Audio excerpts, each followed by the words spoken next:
move on to this. We're all good on operon?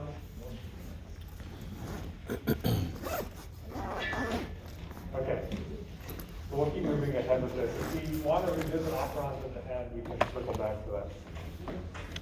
So today we're going to think about eukaryotes and eukaryotes. They're always diploid. So in the last operon, we saw some interesting effects of cis transregulation and partial diploids. Eukaryotes are always diploid. So you always see these interactions between trans and cis effects. But it's much more difficult. The promoter can be very far away from the gene that we care about. There's more enhancers, silencers. So it's not as easy just to say, okay, here's a mutation, how does it affect? There's also transcription factors. There's not usually a one-to-one relationship between a transcription factor and a gene. Usually one transcription factor can affect multiple genes. So we're going to try to kind of stay at a broader level, thinking about impacts of genetics and gene regulation, not kind of on very specific genetic examples. So this is an example, a figure from your book, and the reason they show it, I feel like I'm echoing. Can you guys read okay?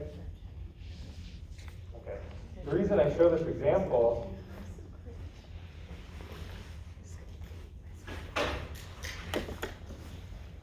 is because for a while ago when the human genome came out, like 10 years ago, people were making a big deal about shared genetic nucleotide changes between humans and our most recent, or like our closest extant, the living relative chimpanzees. It's like, oh, it's only 3% difference. But I think since then, people have been able to refine that estimate, and it's not just about genetic changes that cause protein changes, it's about genetic changes that cause regulatory changes. So it's still really, there's a very small number of differences between humans and chimpanzees, but those small differences create huge transcriptional regulation differences. And that's why we have so many phenotypic differences between human and chimpanzee. So I just really wanted to start with that because it's in your book. They make a big deal about it. So the only point here is that a small number of nucleotide changes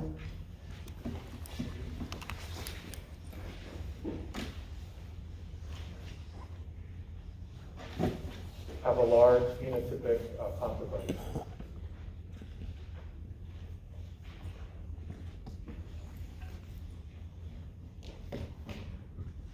And that's because they're regulatory changes. They're not protein changes. If you try to get so many new phenotypes, and human versus chimpanzee with just relying on mutations that affect the protein, you never get there. The way you get there is through regulation, because it can cause changes in tissue-specific expression, which will then cascade through development to give you a whole different animal. Okay, so we spent a long time on prokaryotic gene regulation. We're transitioning to eukaryotic. What are some main differences? So each structural gene, we'll call them still structural genes, even though that's kind of a misnomer. But each structural gene has its own promoter.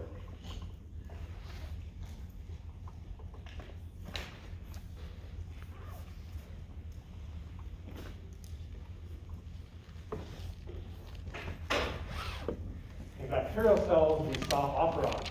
We saw structural genes that were related to metabolism, hooked up to a single promoter for cellular compactness and efficiency. That's not happening in eukaryotic genes. There's one promoter for one structural gene. So what does this imply? That each gene is transcribed separately.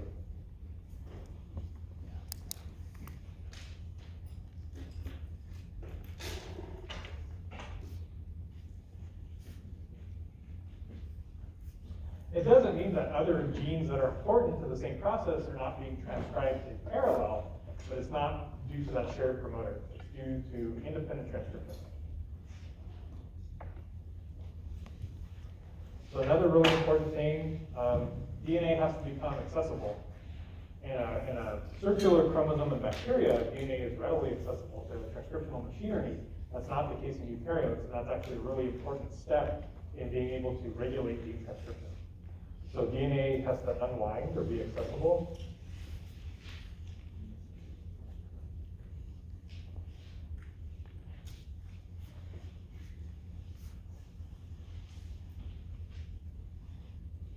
The last one is transcription and translation are separated in space and time.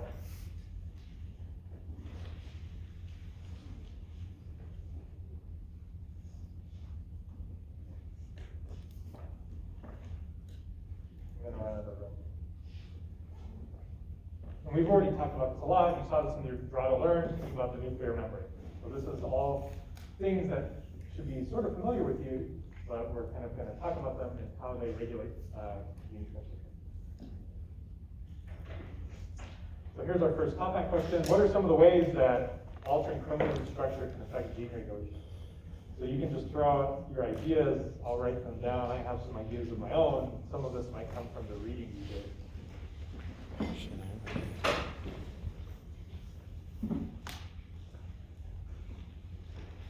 So you can put them in Top Hat, but also you can just yell them out to me as well. Okay, yeah.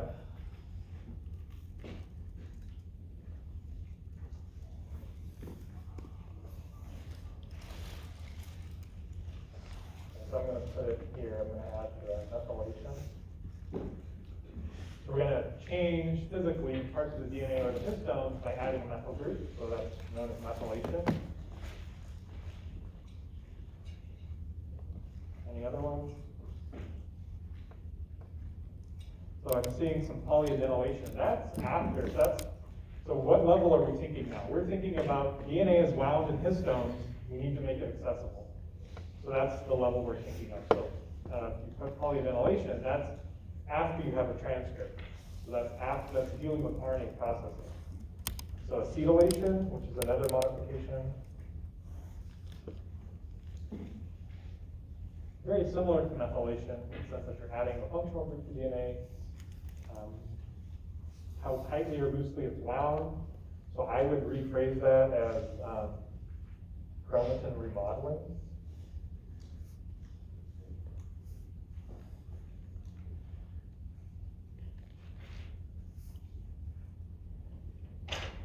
What else is in here? Regulators and inhibitors, those are prokaryotic things.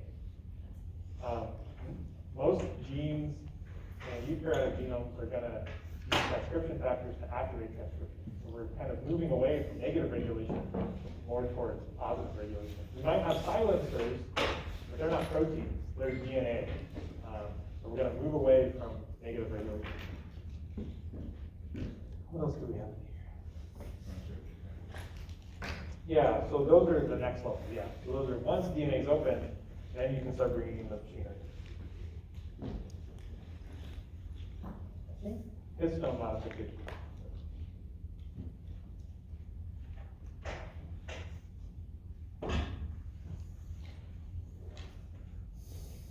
So we didn't talk about this in depth, but it's in your book. DNA is wound around histones and nucleosomes, right? Like you've probably seen previously, like how you scale up from like a linear strand of DNA to a chromosome to a genome.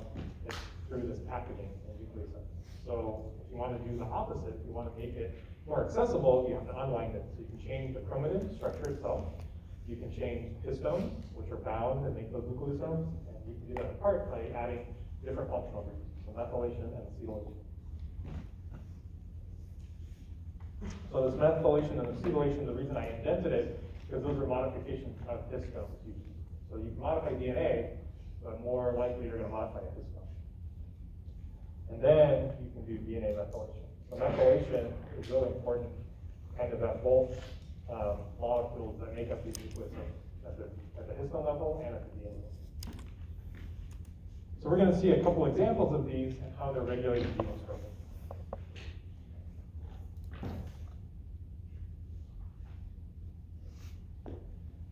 So let's start first with changes in chromatin structure.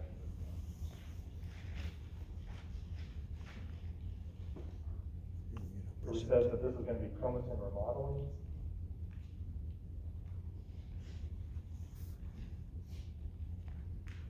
So again, what is chromatin? It's a DNA protein complex. So if it's wound in a certain pattern, how can we change that? You can change where those nucleosomes are occurring. So there's certain proteins called complexes that bind to DNA.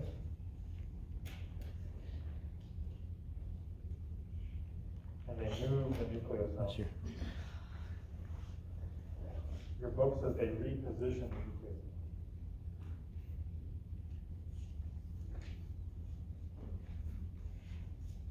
And then for histones, they're physically packed in there. So anytime you're going to change the functional group, you're going to change the structure. Right? They're packed in a very specific way. If you add a methyl group, you're adding now a carbon and more hydrogen than you previously had on a carbon molecule. You're going to change the 3D orientation and the structure and the way they will packed.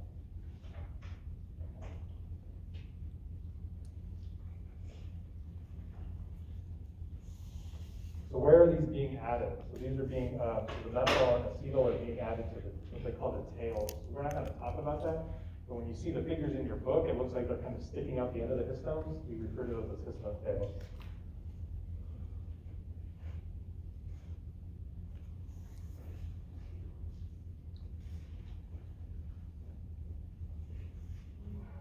And then DNA methylation is not equal across the genome. It's not equally likely that you're going to methylate certain nucleotides.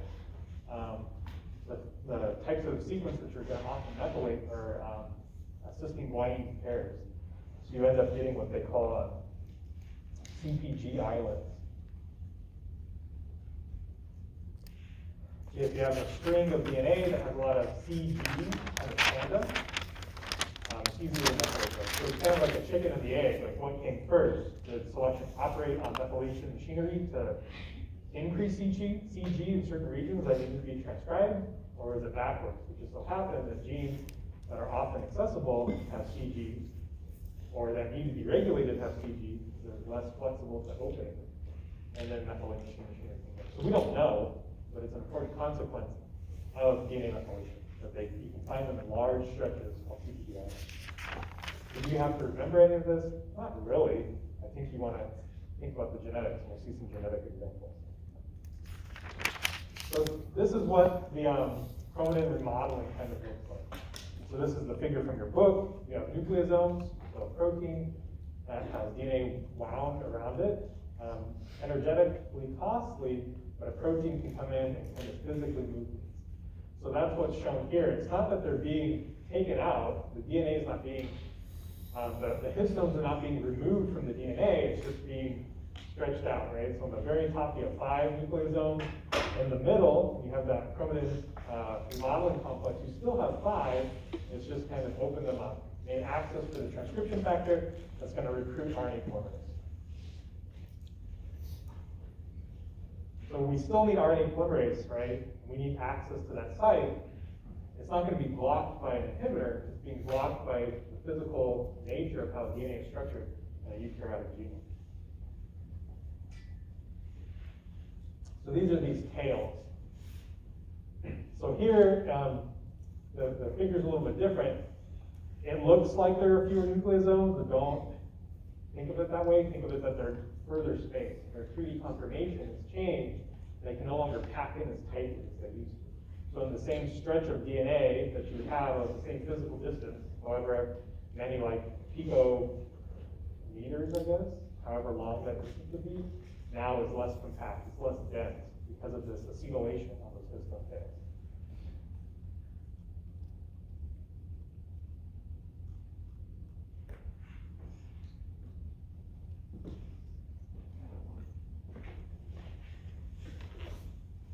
It has the same consequence, right? If there so happens to be transcription factors in genes within those stretches that are now accessible, they can be transcribed.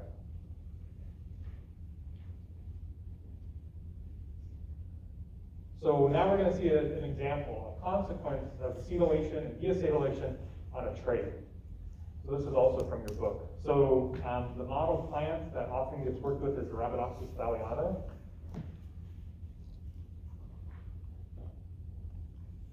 There are 2 really closely related genes called flowering locus.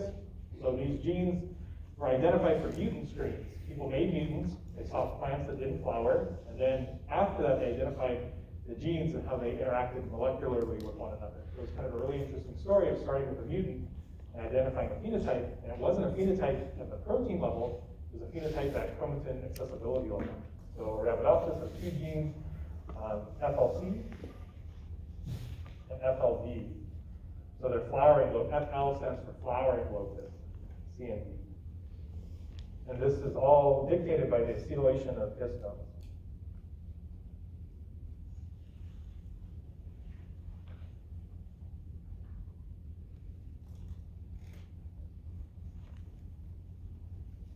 So these are mutants. They either flower or they don't.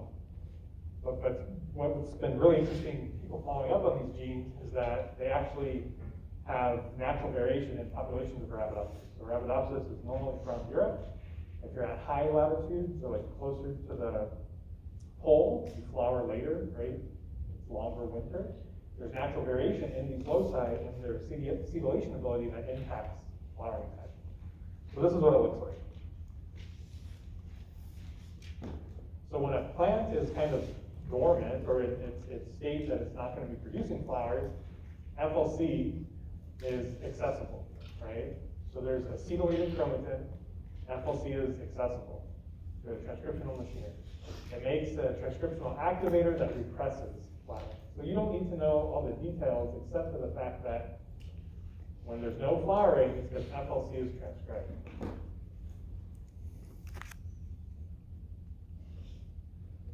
So what would you predict? So that's our FLC gene.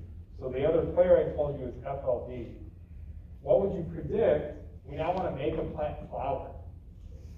What do we need to do to make a plant flower in this kind of schematic diagram? Any ideas? An enzyme? Say it again. Said you need an enzyme? To do what? To turn off C. Close. Yeah, close. The reason FLC is accessible is because the chromatin, the histones, are acetylated. So you don't want to inhibit acetylation, you want to do something super close. Really, you guys are on the right track.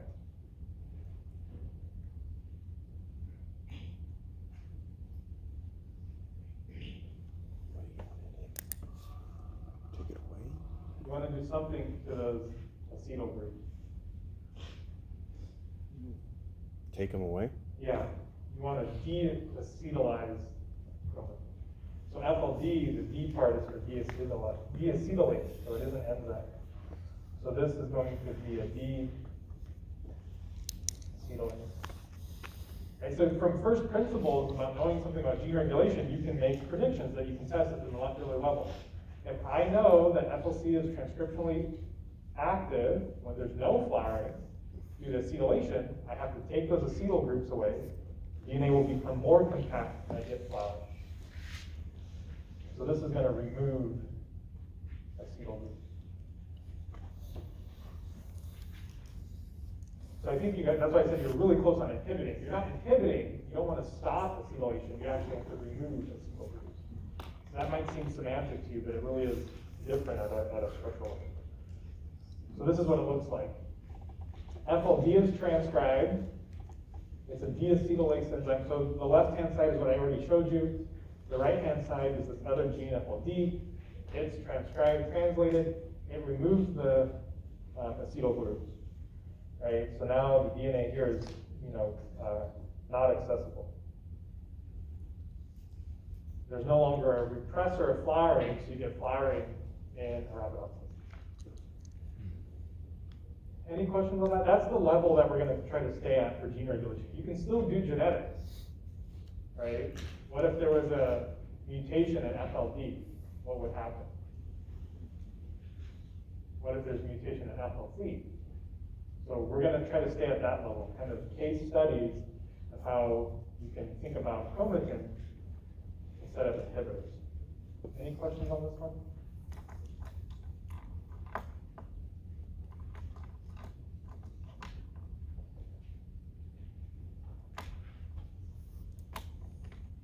So we've seen transcription factors kind of over and over again. We're going to revisit them again because they're actually playing a role here in gene regulation. So what are they? They're stimulating the basal transcriptional apparatus. You can say they're activating transcription. We've seen this before. We're going to see a very specific example of this. Some people describe them as like mediators. I don't know if that's the best word. I think that's a property that comes into play with other DNA sequences. So I'm not going to say that, but I think your book talks about those. So what are they going to, these are proteins that interact with DNA.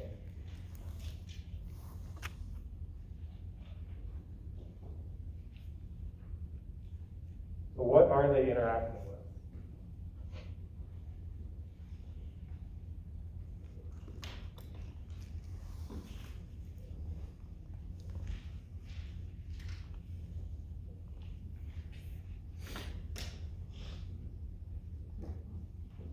So where are we in the transcriptional stage of the eukaryotic genome that we're going to see transcription from?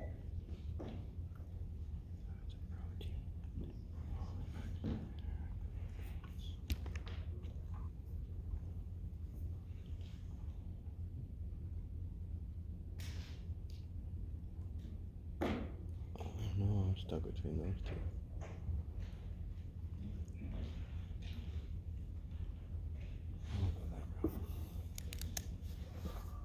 So let's start ruling some of these out. What do you guys want to rule out? What is this not interacting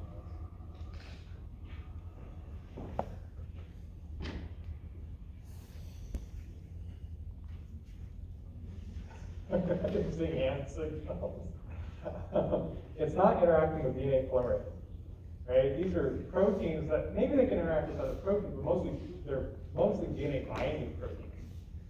They're not going to interact with DNA polymerase for two reasons. One, it's a protein. There's going to be some protein-protein interaction, but not that much. Two, DNA polymerase is involved in replication, not transcription, right? So I think the most popular answer was this one, was C. But we should rule it out based on two reasons. I heard someone say, let's rule out introns. Right? Introns are only really important after transcription. Maybe they have enhancers or silencers, but the way we've talked about introns are mostly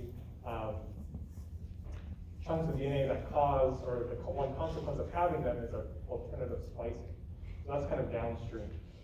The other thing we can rule out is the nucleosome. We've talked about acetylation enzymes, methylation enzymes, and chromatin remodeling complexes opening up DNA.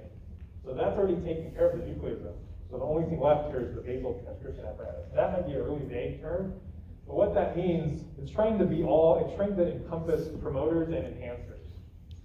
So like these chunks of DNA cannot do anything by themselves until they're activated, until transcriptional factors bring them together so they can recruit RNA polymerase. So the best answer there was B. So this is the picture we've seen before. It looks very, very similar to positive regulation in bacteria, right? All cells share a common ancestor. There are some kind of techniques that cells use to bring DNA together through DNA bending. So here there's a ton of different proteins. So transcription factors, activators, I will just call those transcription factors for the purpose of this class. They need to bring together enhancers and promoters to recruit RNA polymerase, right? These are physically separated in the DNA.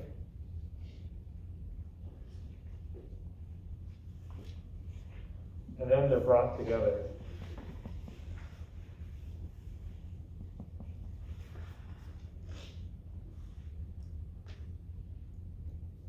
So if you had answered DNA polymerase, you saw DNA in the beginning, but you really have to think where we're at. We're not in DNA replication, we're in transcription. Gene regulation can be regulated at the transcriptional level, it can be regulated at the chromatin remodeling level, it can be regulated through transcription factors in eukaryotic genome. So how do you get tissue-specific expression? We also saw a slide like that a while back, right? Muscle cells are not transcribing the same genes as blood cells or bone cells. So you don't have to, your book makes a big deal about these different motifs. You don't have to remember them. except for this fact that different transcription factors are binding to different motifs. They're calling them consensus sequences.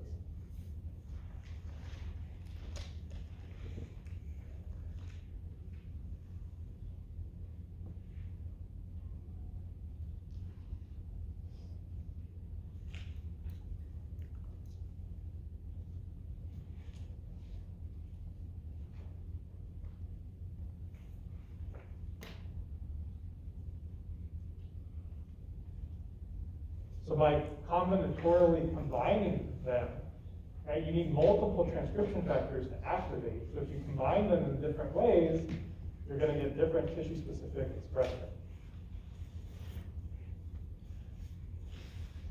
So what's the product of having all of these different transcription factors is tissue-specific expression.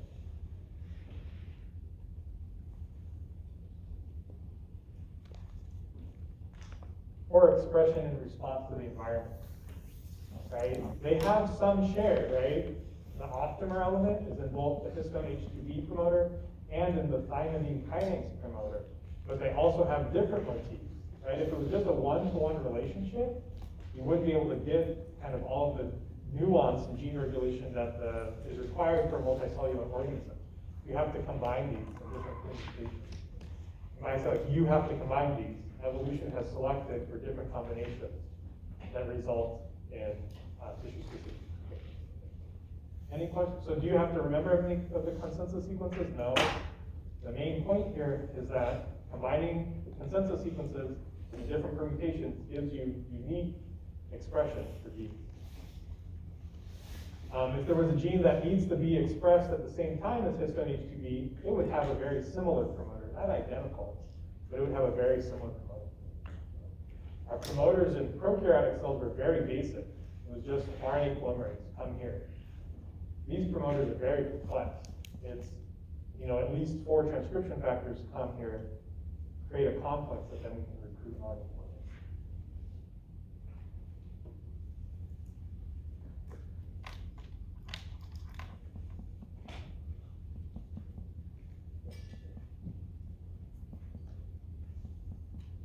So we've seen enhancers and silencers before as well.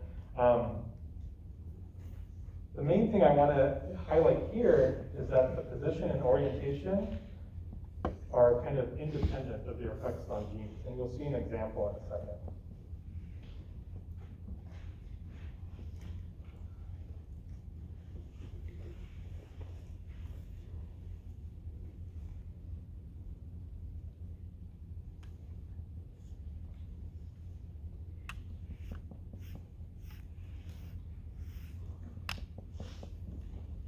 So again, it's very different than the prokaryotic case.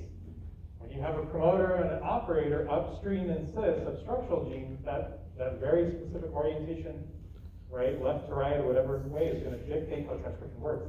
That's not the case with enhancers and silencers. They do not have to be 5' or 3'. They do not have to orient to the same polarity as the gene or opposite. Their effects are really kind of, they're really broad effects.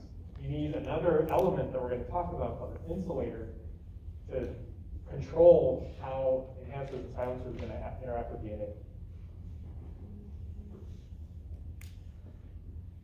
So you need another DNA element to keep their effects local.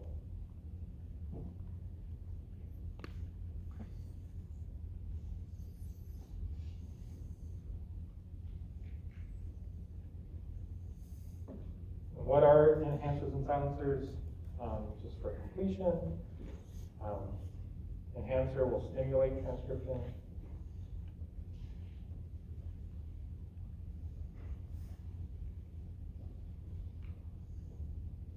And the silencer is going to inhibit.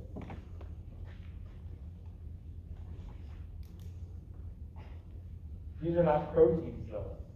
Right? They're doing similar things to what we saw in regulation systems in prokaryotes, but these are not proteins. These are DNA sequences. Okay, so this question is wordy, so I'm going to try to read through it. And I think it's going to be our last top half of the day. Let's see. So I'm looking for a one-word answer.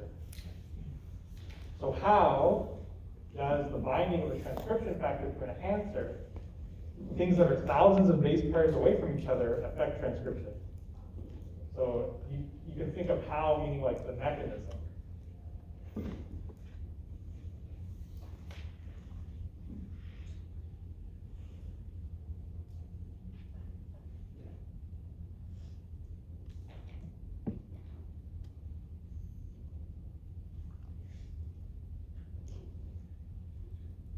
This is kind of like a common theme we've been seeing with protein-DNA interactions.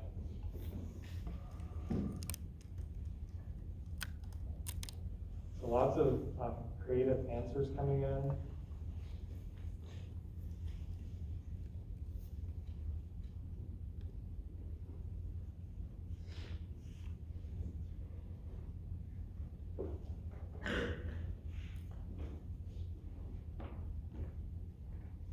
One answer is operon. We've left operons. I keep trying to draw a contrast with prokaryotes, but we have left operons.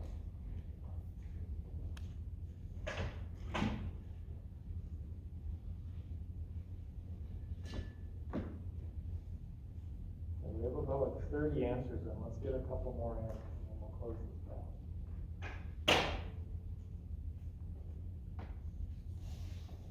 My word cloud doesn't look like a cloud. It looks like a diffuse something.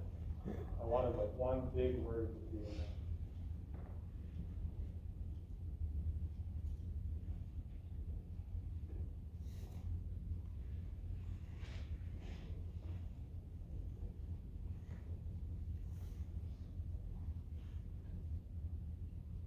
Does anyone want to argue for a word? We have to bring things together. How are we going to do it?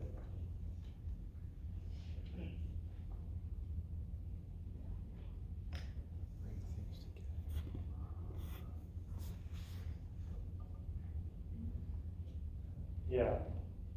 Looping. That's the one word I thought would stand out. We've seen it so many times. We have to bend the DNA and make a loop to bring elements together. So I would say loop, or any derivative, loop, looping, bending.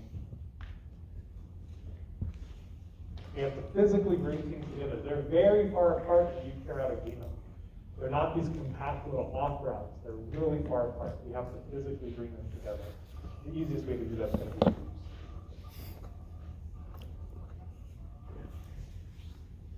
So that other element that we were missing from our original description of enhancers and silencers are called insulators. So they really create a local environment that regulates gene expression.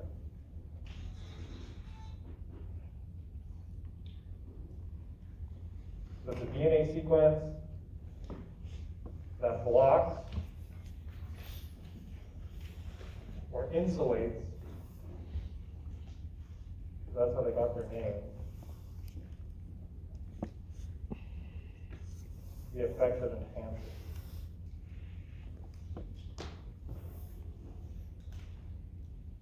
Right? Buildings have insulation to keep the cold in when it's hot, to keep the hot in when it's cold. It's trying to maintain a local environment. So that's how they got their name. They insulate effects. They keep a local environment that's different from the rest of the genomic environment. So how do they function? They create loops.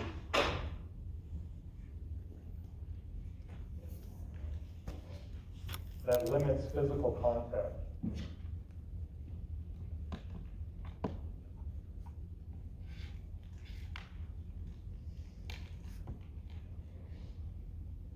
So we often draw insulators kind of in their linear form. That's how we describe them. That's how we often think about DNA, right? The more and more we know about DNA, it's very rarely in its linear form, but that's how our brains kind of handle this information with us. So this is a figure from your book describing this insulator. And I wanted to show you this figure because it gets at that local neighborhood, right? We have two genes. Gene A and gene B, they have their own promoters. They're transcribed off of different strands, right? Eukaryotic genomes, you have to identify template, non-template strands for transcription.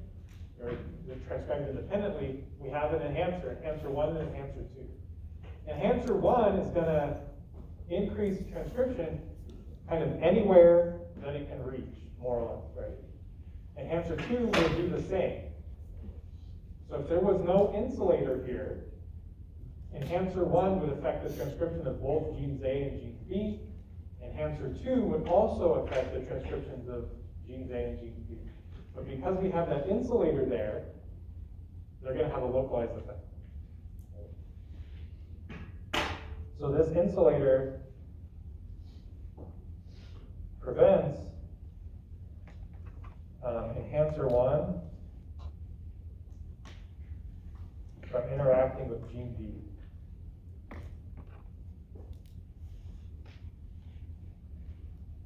When I mean interacting, I mean enhancing, activating transcription.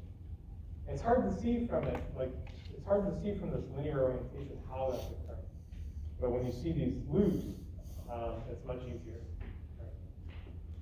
So for an enhancer, remember, we've kind of seen the small bend in DNA. For an enhancer and transcription factors to recruit RNA polymerase, the promoter and the enhancer have to come in contact.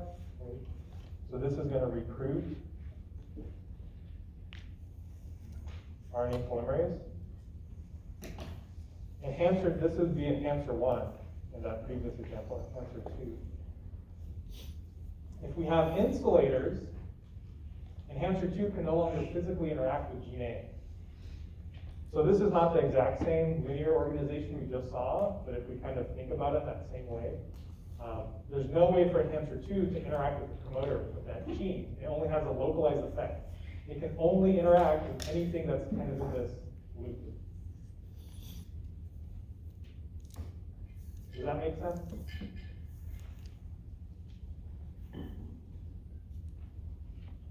So we're not going to talk about CTCF and cohesion, but if you are given a scenario where you have to think about how insulators are working, they're creating local environments through bending the DNA.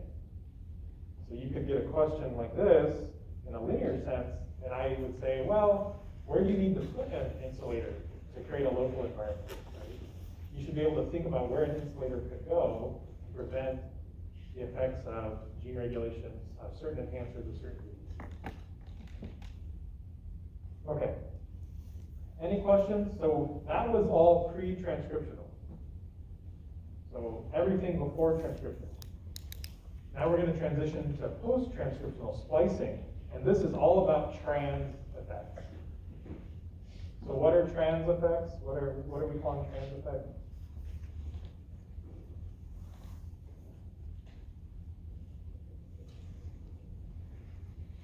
How are we differentiating? We had a very simple way to differentiate them in a prokaryotic system. How are we going to, I think that logic still applies. So how are we going to differentiate trans from cis effects, excuse me, in this eukaryotic system?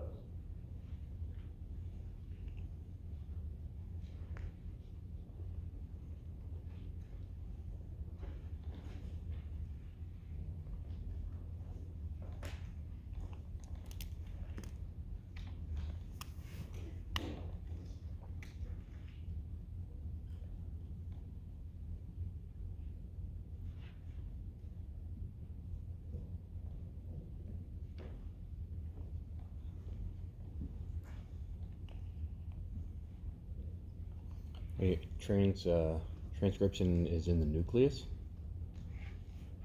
Okay, yeah, so trans is referring to a very specific orientation of genes, or the lack of that, right? Cis means you're on the same chromosome. You can only have an effect on DNA sequences on the same chromosome. Trans means you're producing a protein that's common to the nucleus or cytoplasm, so you can interact with any chromosome, right? So these would be proteins in the nucleus or cytoplasm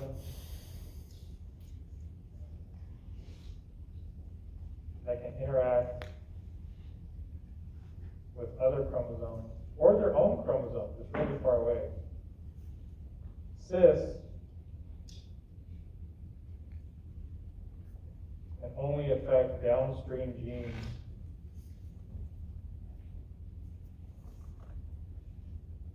well, maybe downstream is not the best word. Genes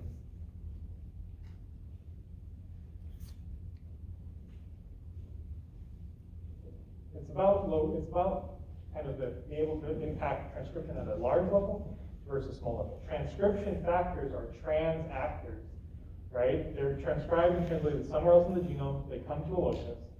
Promoters are cis effects. Enhancers are cis effects. Transcription factors are not. But what we'll see is that there's often, in developmental biology, there's kind of a cascade. One protein is going to impact the splicing or translation of another protein in trans, and then how it's spliced will have cis effects on phenotype. So the first model we're going to look at is sexual development of fruit flies. So this is kind of like, there's two alternatives, right? XX, XY individuals. This all happens through alternative splicing of proteins that then have trans effects on the splicing of other proteins. So this is like the most basic pathway that you can use to describe sexual development in fruit flies. There's a lot of more nuance that we now know about, but this is kind of boiling it down to the bare minimum. So where is splicing going to happen? So we have a gene called sex lethal, SXL. Embryos produce this. So sex determination is happening in the embryo of the fruit fly due to transcription. It's sort of based on chromosomal complement, but that's because some of these genes are X linked. So it's not that an embryo is inherently one sex or the other. It has to depend on this. You can make mutants that are XX mutants that have a deficiency in a protein, and they have become phenotypically XY, right? So it's not directly linked to chromosomal complement. So in XX embryos, sex lethal gene is produced. It causes pre-mRNA to be spliced at the downstream site of TRA. So TRA is called transformer. So that's our trans effect, right? So SXL is operating in trans.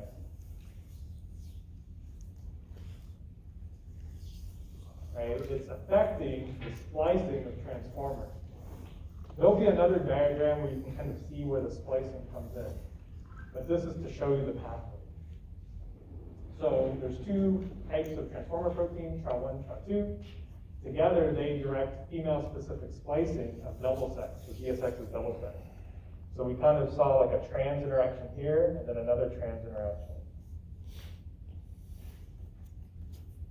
Right? These are proteins that are being made somewhere in the genome and then affecting splicing at another locus. They're not on the same chromosome. They're not physically near each other at all, but they have kind of this cascade that eventually leads to XX sex determination. So then you get a female-specific isoform of double sex. So DSX is double sex. So this is what it looks like in males. So in males, sex lethal is not expressed. There's no protein. If there's no trans-regulating protein, that transformer cannot be spliced at all, right? So the pre-mRNA is spliced at a different site. You get non-functional transformer protein, which leads to splice. So there's still trans effects, right? Here's our trans effect here. Right? The non-functional transformer protein is having an effect on the pre-mRNA of double sex. That leads to a male-specific isoform of double sex and a male fly. So what can you do for genetics here? You can identify which proteins are acting cis or trans. You can identify whether null mutations in something like sex lethal would cause certain sex-specific consequences, right? We're not doing crosses. We're not going to track all the chromosomes. We can take a molecular pathway, add a mutation, think about downstream consequences. So this is what the splicing looks like. So the first gene on top is transformer. It has two splice sites. It has what they're calling the 3' splice site. So the greens are introns. If you do not splice at that splice site, you get a stop codon. So that's what the red is. Down here is the stop codon.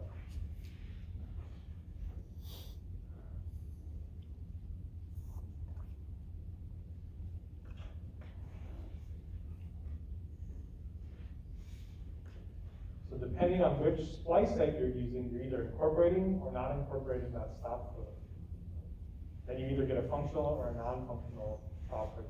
So The splice sites and the stop codon, these are both cis effects. They're localized to that gene, right?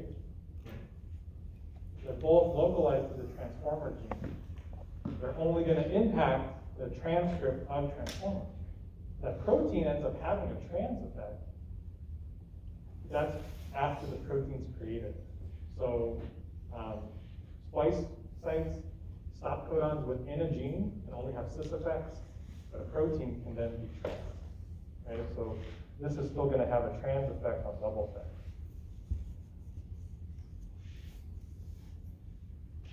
Any questions on that? That's really quick. Look at this figure later and try to think about it. So we're not going to do any more practice problems on this. Next week we move to population genetics. So discussion will be all population genetics next week. So think about this. What if there was a mutation, and what if we have a mutation that instead of makes a stop codon, makes it now a functional protein? Does splicing even matter anymore? Maybe, I don't know. It's cis. How important can a cis mutation be for splicing? Any questions on this?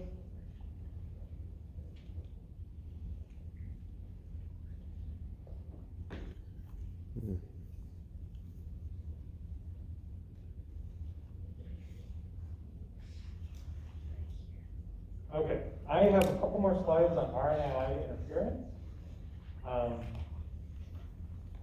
And then if people want, we can go back to prokaryotes and talk about operons, and if you want to talk about any of the discussion problems. Again, this is one of those lectures that I expect a lot of questions. I make very few slides.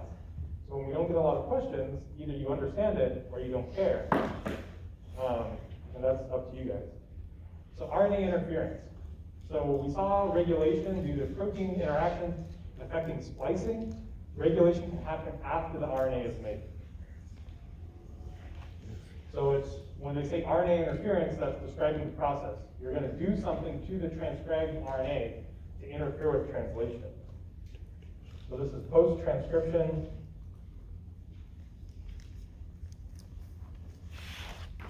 But it's pre-translation. You can degrade RNA so it never makes its way to producing a protein.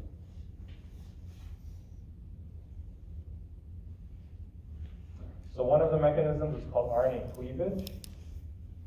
So these mechanisms are not necessarily independent. There's sets of proteins that carry out these, but sometimes they form kind of feedback loops that regulate RNA expression.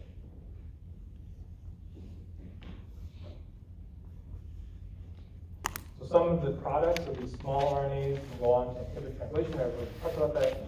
They can silence transcription. Through altering chromatin.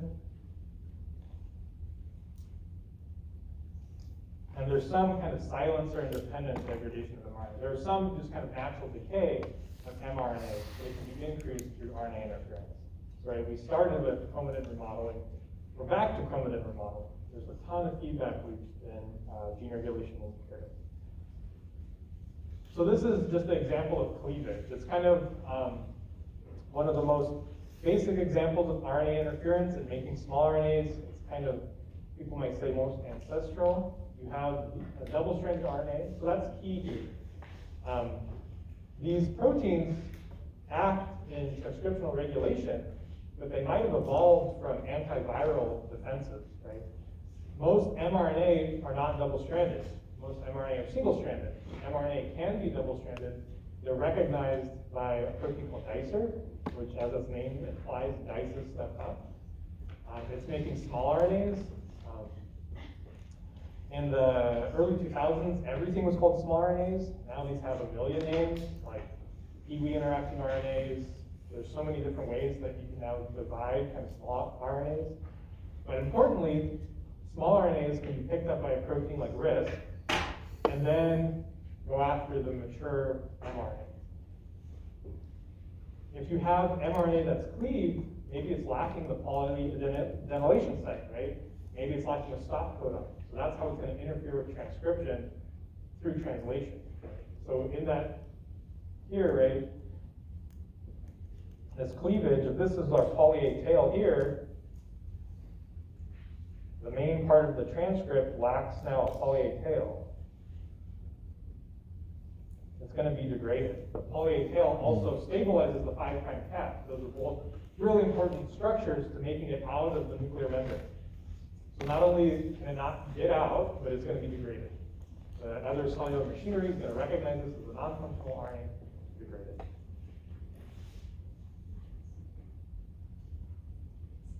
Some RNAs make loops. So, how often do you see double-stranded RNA? Not a ton, but what you do see a lot of is single-stranded RNA that has a secondary structure, right? So this loop is from a secondary structure.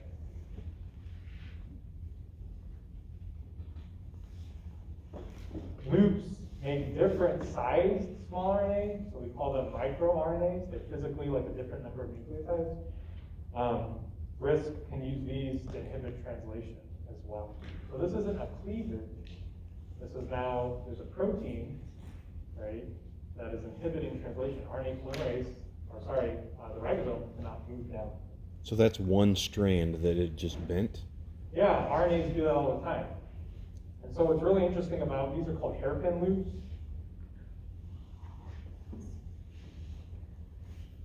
So we can actually make hairpin loops, put them in animals to stop translation. So if you want to make say that you can't make a mutant for double sex. Double sex is a embryo lethal gene. If you make a mutant in double sex, your embryos die. But you want to control the expression of double sex. You make a hairpin for double sex, insert it into a fly. Now double sex is there. The fly's not going to die, but you can control when and how double sex is expressed. So this is a really important aspect of like biotechnology and transgenics. So we humans can use this to control expression.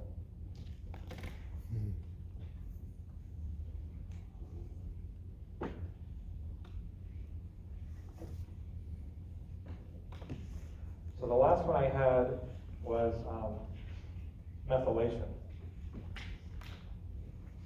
Some small RNAs get shunted down a different pathway to create methylated DNA. So this one's the least, I think we know the least about it, but it's just another example. We often think about RNA and their effects on protein. But RNA do so much other things in the cell, including regulating other genes through small RNA pathways.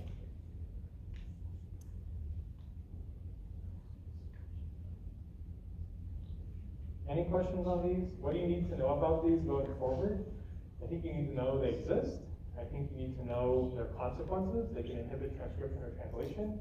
And how is that happening? It's because you're making a small RNA that helps target. So I guess I skipped over that part. How is this small RNA here helping this protein target? How is targeting occurring?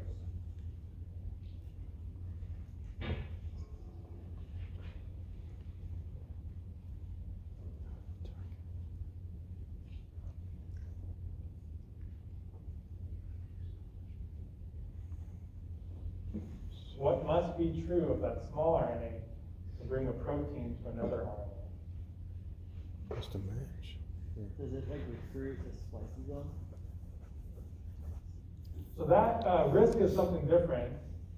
I don't know exactly what you mean by spliceosome, but I could see maybe how you're going there. The spliceosome also requires something very specific. Any other thoughts?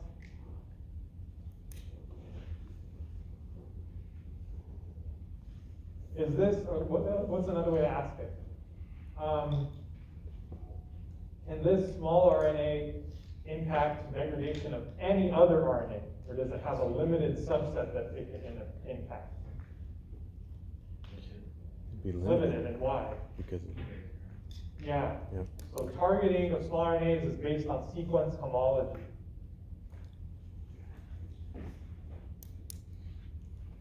Right? The sequences have to match. What we tried to emphasize all last chunk of class is polarity, anti-parallel strands of DNA, right? This RNA has a 5' to 3' polarity, the small RNA must be anti-parallel and complementary to allow RISC proteins to interact. So sequence homology, so anti-parallel and complementary. Right? So what do you need to know? You can target RNA through sequence homology that can lead to degradation, inhibition of transcription, or inhibition of translation. We're going to see sequence homology a lot in the last part of the class.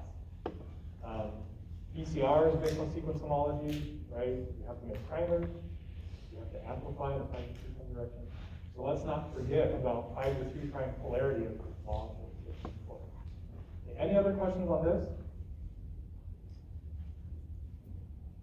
Okay, so what I can do is, whoever wants to go can go, or I can open up blank slides and we can talk about lac operon, or arabinose operon, or whatever operon you want to talk about. Does that sound? Or you guys just, or do we want to take a 2-minute break so people can leave, and whoever wants to stay? I think that's the best bet. So if you don't want to see operons, you can head out. If you want to see operons, I'll pull up a blank slide and we can go over some operons.